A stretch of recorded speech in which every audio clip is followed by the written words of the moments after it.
Hello everyone. So আমরা আমাদের প্রতিদিনের লাইফে অনেক প্রোগ্রামিং ল্যাঙ্গুয়েজ নিয়ে কাজ করি। কেউ হয়তো বা সি প্লাস প্লাস, কেউ হয়তো বা জাভা, পাইথন, পিএইচপি, এরকম অনেক ল্যাঙ্গুয়েজ নিয়ে কাজ করা হয় আমাদের। সো এখানে কাহিনীটা হচ্ছে কিছু কিছু ল্যাঙ্গুয়েজ অনেক ফাস্ট রেসপন্স দেয় অ্যান্ড কিছু কিছু ল্যাঙ্গুয়েজ একটু স্লো আচরণ করে।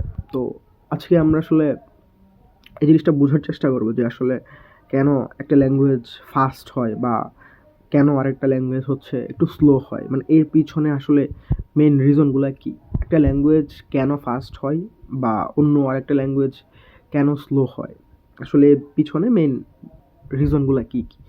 এখানে কিছু রিজন আছে, তার মধ্যে প্রথমত যদি আমরা বলি, প্রথম জিনিসটা হচ্ছে কিছু কিছু প্রোগ্রামিং ল্যাঙ্গুয়েজ কম্পাইলড আর কিছু কিছু প্রোগ্রামিং ল্যাঙ্গুয়েজ কম্পাইলড না। কম্পাইলড মানে হচ্ছে আপনি যখন প্রথমবার হচ্ছে কোডটাকে রান করবেন, এটা অটোমেটিক হচ্ছে মেশিন কোডে কনভার্ট হয়ে থাকে। দেন আপনি যতবারই রান করেন না কেন, ওই মেশিন কোডটা কিন্তু রান হয়। কিন্তু যেসব কোড কম্পাইল না, যেমন ইন্টারপ্রেটেড, যেমন পাইথন, এই জিনিসগুলো হচ্ছে আপনি যতবার কোডটাকে রান দিবেন, প্রত্যেকটা বার হচ্ছে ও লাইন বাই লাইন মেশিন কোডে কনভার্ট করে দেন হচ্ছে রান হয়। মানে জিনিসটাকে আপনি যদি প্র্যাকটিক্যালি চিন্তা করেন, সাপোজ আপনি ঢাকা টু চিটাগং যাবেন।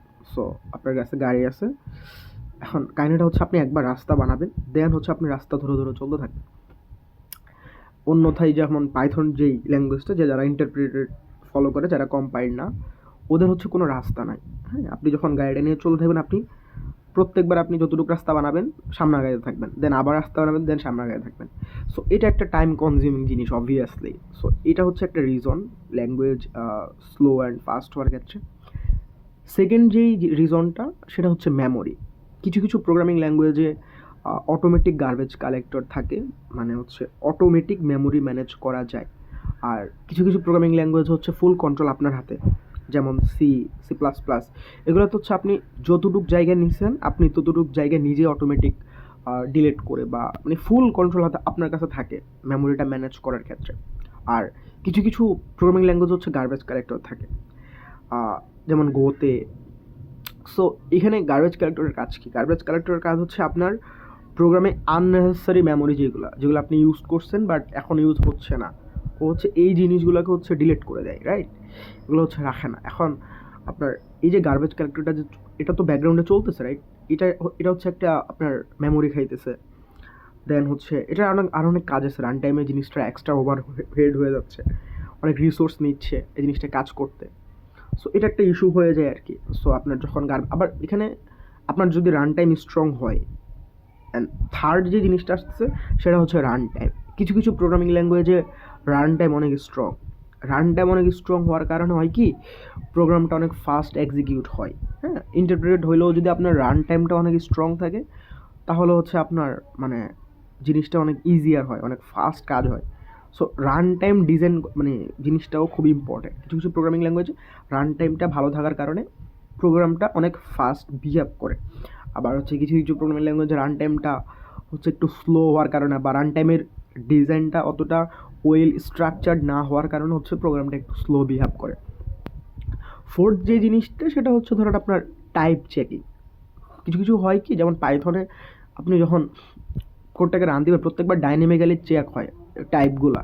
সো এটা একটা ইস্যু, রাইট? সিপিউর একটা প্রেশার চলে আসে, প্রত্যেকবার প্রত্যেকটা স্টেজে আপনি কোডগুলোর মধ্যে সে বারবার টাইপ চেক করতেছে। এটা একটা ইস্যু। কিন্তু হচ্ছে আপনার কম্পাইল যেগুলো, বা হচ্ছে সি প্লাস প্লাস যেটাতে বলেন আপনি, ও হচ্ছে স্ট্যাটিক, ওটা কিন্তু ডাইনামিক টাইপ চেক না। স্ট্যাটিক টাইপ চেক হলে কী হয়, মানে একবারই কিন্তু চেক হয়ে আসছে, বারবার কিন্তু চেক করা লাগতেছে না। সো এই টাইপ চেকটা একটা ইস্যু, যে আপনার বারবার হচ্ছে একটা জিনিসের টাইপ চেক করা লাগতেছে না। আর নাম্বার 5 যেটা, সেটা হচ্ছে ধরুন আপনার সিপিইউ ক্যাশ ফ্রেন্ডলি ডিজাইন। আর কিছু কিছু প্রোগ্রামিং ল্যাঙ্গুয়েজে হয় কি, ডেটাগুলো এলোমেলো থাকে। সো সিপিইউকে হচ্ছে ডেটাগুলো নিয়ে আসতে একটু সময় লাগে। আর আপনার অনেক প্রোগ্রামিং ল্যাঙ্গুয়েজ হচ্ছে ডেটাগুলো একসাথে থাকে, সো সিপিইউ হচ্ছে মানে ইজিলি নিয়ে আসতে পারে আসলে। সো এটাও একটা ইস্যু। আরও অনেকগুলো ইস্যু থাকতে পারে, কিন্তু কমনলি মেইনলি এই জিনিসগুলো হচ্ছে মেইন ইস্যু আপনার হচ্ছে একটা প্রোগ্রামিং ল্যাঙ্গুয়েজ ফাস্টার অ্যান্ড স্লো হওয়ার ক্ষেত্রে। তো তো এখন কোশ্চেন আসতে পারে যে আসলে একটা জিনিস, সাপোজ ধরেন পাইথন স্লো, তারপরেও এত এত জায়গায় পাইথন ইউজ করা হয়, মানে কেন হচ্ছে, মানুষ কেন সি সি প্লাস প্লাস এগুলো ইউজ করতেছে না? এর পিছনে আসলে মেন জিনিসটা হচ্ছে আপনার ধরেন একটা সিস্টেম বানাইতে আপনি অত সি সি প্লাস ডেভেলপার পাবেন না, আর হচ্ছে আপনার এত অপটিমাইজেশনেরও দরকার নাই। তারপরে রিসোর্স, আপনি একটা সামান্য একটা ই কমার্স ওয়েবসাইট বানাইতে যদি আপনার এত সিস্টেম লেভেলে চিন্তা ভাবনা করা লাগে, এত ডেভেলপার, এত কস্টিং, তাহলে তো জিনিসটা হয় না। সো এগুলো একটা ইস্যু আসলে, যে শুধু তারপরে আপনার সাপোজ প্রত্যেকটা ল্যাঙ্গুয়েজের ডিফারেন্ট ডিফারেন্ট কাজ আছে, প্রত্যেকটা ল্যাঙ্গুয়েজ কিন্তু আপনার স্পেসিফিক নিশ অনুযায়ী বানানো হয়েছে। হ্যাঁ, সো আপনি কোনো ল্যাঙ্গুয়েজকে ফালাই দিতে পারবেন না, প্রত্যেকটা ল্যাঙ্গুয়েজ ভালো। সো যদি আপনি আপনার মতো করে well optimised and well structure অনুযায়ী কাজ করতে পারেন, পৃথিবীতে কোনো ল্যাঙ্গুয়েজ মানে মানুষ হুদায় বানায় নাই, অবভিয়াসলি এর পিছনে কোনো না কোনো কাজ আছে। Thank you.